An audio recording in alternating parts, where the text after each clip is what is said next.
The night Tolu collapsed in his own bathroom, it was his wife's scream that brought the neighbors running. Not his mother's prayers, not his mother's tears. His wife, Ifeoma, who dragged him into a taxi at 2 a.m. and rode with his head resting on her lap all the way to Lagos General Hospital, whispering, "You will not die on me," over and over, like a promise she refused to break.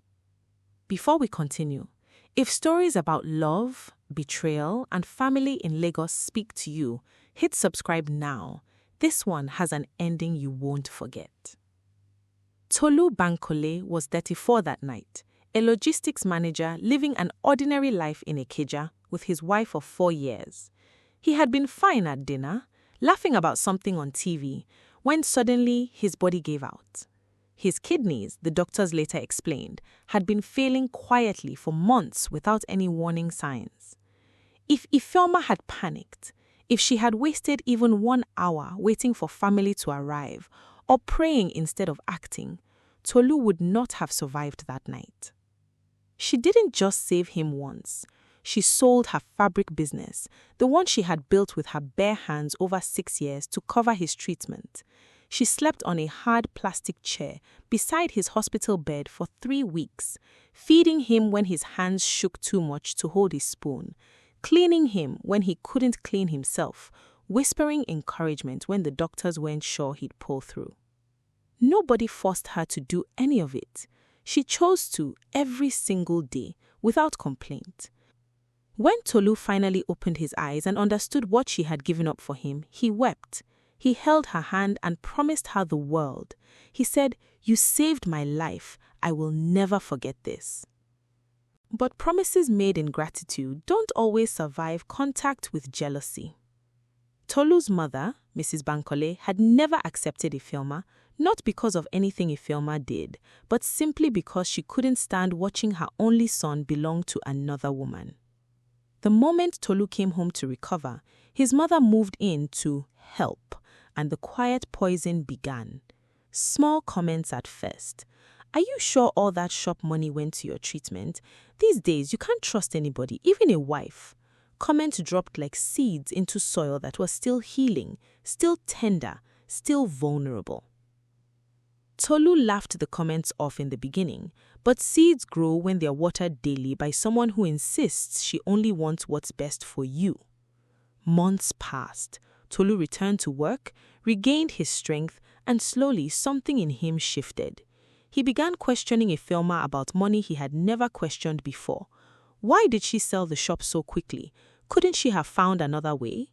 Ifeoma answered patiently each time, pulling out receipts and hospital bills, proof of every naira spent, but the questions never stopped coming. They only grew heavier.